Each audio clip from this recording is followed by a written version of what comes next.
जो है डिवाइस और राइमिंग वर्ड्स और राइमिंग स्कीम क्या उसके बारे में बताएंगे।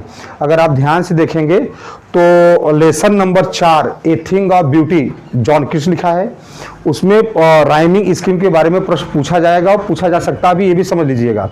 तो हम आपको आज ध्यान से देखिएगा बताने वाले हैं poetic devices plus rhyming words और राइमिंग स्कीम के बारे में। तो हम देखते हैं, प्रश्न आपको ऐसे ही पूछा रहेगा, ध्यान से देखिएगा। प्रश्न ये रहेगा पॉइंट आउट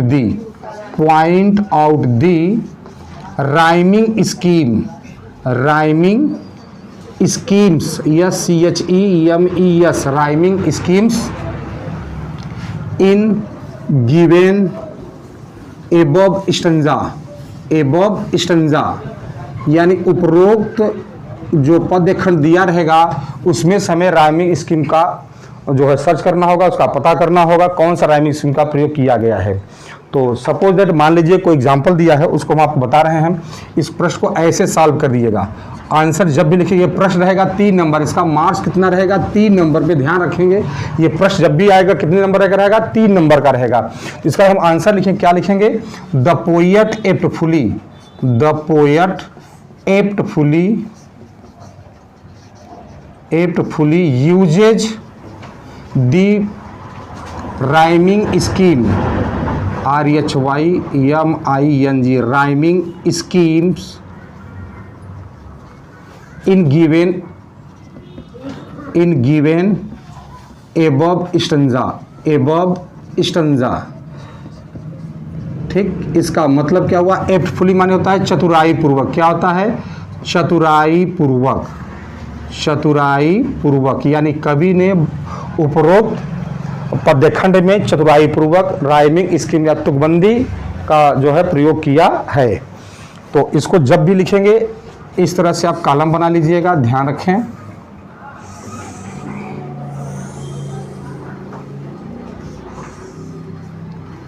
क्योंकि ये 3 नंबर का प्रश्न है। यहां लिख दीजिए सीरियल नंबर यानी क्रम संख्या, और इसमें लिखिए वर्ड्स यानी शब्द जो किताब में दिए रहेंगे वर्ड्स, और इसमें लिखेंगे राइम्स यानी तुकबंदी होता है। यहाँ पे लिखेंगे राइमिंग स्कीम।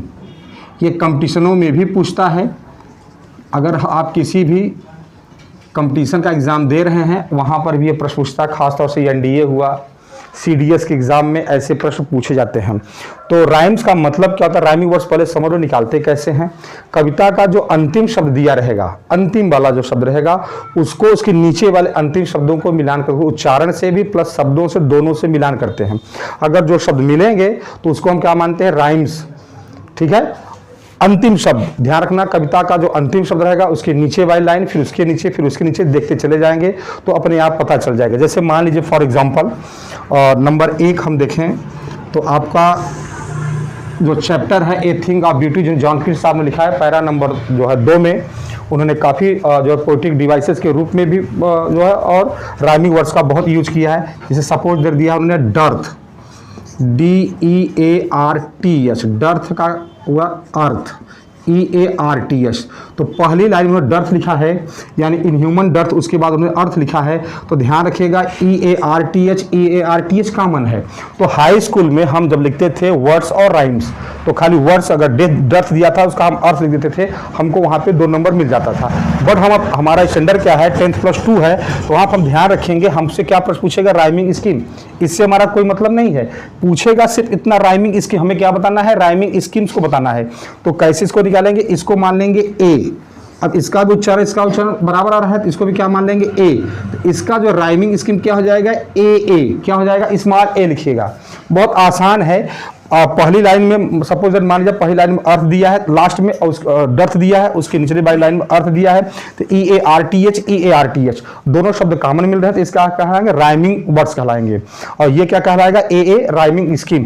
तो हमने EARTH देखो मीनिंग वर्ड्स मिले और इसका उच्चारण देखिए, डर्थ अर्थ आ रहा है, इसमें अर्थ भी आ रहा है, तो अर्थ इसमें भी मिल रहा है, इसमें मीनिंग भी मिल रहे हैं, इसलिए इसको डर्थ क्या माना हमने, ए माना, और अर्थ हमने क्या मान लिया, ए। तो हमारा राइमिंग स्कीम क्या बना, ए। ठीक उस तरह अगले को देखेंगे, दूसरा का हमारा देखिए राइमिंग वर्ड्स क्या बन के आ रहा है। वेज डेज, वेज और डेज। तो हमने क्या देखा, उसी पंक्ति में, उसी पैसेज में है। तो हमने देखा AYS कॉमन है, इसको मैंने क्या मान लिया B, क्योंकि इसका उच्चारण इससे अलग है। इसको मैंने क्या मान लिया B। इसका राइमिंग स्कीम क्या होगा, BB। ठीक, नेक्स्ट इस पैरा में 3 हैं, ठीक है। DAYS ठीक है, लिखे हैं।